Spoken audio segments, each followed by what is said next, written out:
আসসালামু আলাইকুম।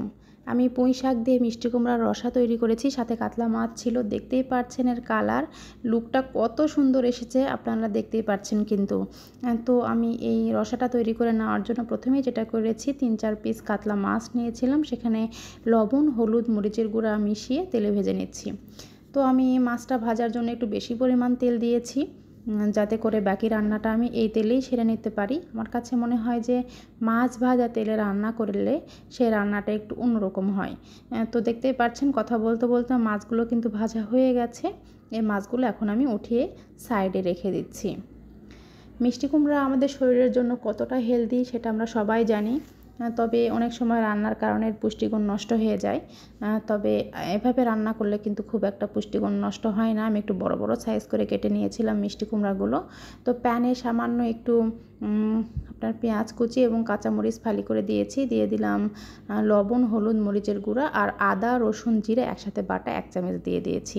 বাস এনাফ, আমি আর এক্সট্রা কোনো মশলা ব্যবহার করছি না। এই মশলাটা একটু ভাজা ভাজা করে নিয়ে আমি যে ডুমো ডুমো করে কেটে রেখেছিলাম মিষ্টি কুমড়াগুলো, সেই মিষ্টি কুমড়াগুলো দিয়ে দিচ্ছি। এই মিষ্টি কুমড়াগুলো খুব একটা পুরু ছিল না, মিডিয়াম ছিল। তো এরকম মিষ্টি কুমড়া হলে কিন্তু রসা বা ঝোল যেটাই বলেন না কেন, খেতে কিন্তু একটু ভালো লাগে।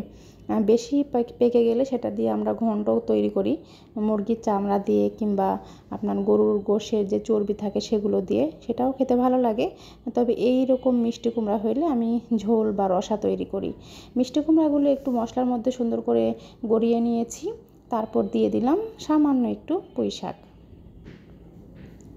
পুঁই শাকটা দিয়ে আমি খুব বেশি সময় নাড়াচাড়া করব না। যখন এটা নরম হয়ে আসছে তখন কষানোর জন্য কষাবো না, সরি, একবারে ঝোল দিয়ে দেবো। যেহেতু আমি মশলাগুলো সুন্দর করে ভাজা ভাজা করে নিয়েছি আর অল্প পানিতে রান্না করব, মিষ্টি কুমড়ার গুণাগুণ যেন বজায় থাকে শাকের, এই জন্য তো আলাদা করে কিন্তু আজকে আমি তরকারি কষাচ্ছি না, ঠিক আছে? তো যখন দেখবেন যে এরকম ভাজা ভাজা হয়ে গেছে, খুবই বেশি ভাজা ভাজা না, জাস্ট একটু নরম হয়ে আসছে, সেই সময় আমি 2 কাপ পরিমাণ পানি দিয়ে দিলাম। পানি দিয়ে আমি খুন্তি দিয়ে সুন্দর করে একটু সব মশলার সাথে মিশিয়ে নিচ্ছি। আর সেই যে মাছ ভেজে রেখেছিলাম, মাছগুলোও কিন্তু এখন বসিয়ে দেব। এই রান্নাটা করা একেবারে ইজি, কিন্তু খুবই হেলদি বাচ্চাদের জন্য। তো মিষ্টি কুমড়া পুঁই শাক খুবই হেলদি, তো বাচ্চাদের করে দিতে পারেন, কিন্তু মজা লাগে খেতে। আমি ঢাকা দিয়েছিলাম, ঢাকা খুলে আপনাদের দেখিয়ে দিচ্ছি। মিষ্টি কুমড়াগুলো কিন্তু একদমই সিদ্ধ হয়ে গেছে, আর এরকম রসা রসা করেই আমি নামিয়ে নিয়েছি। গরম গরম ভাতের সাথে এরকম মিষ্টি কুমড়ার রসা খেতে কিন্তু খুবই মজার হয়।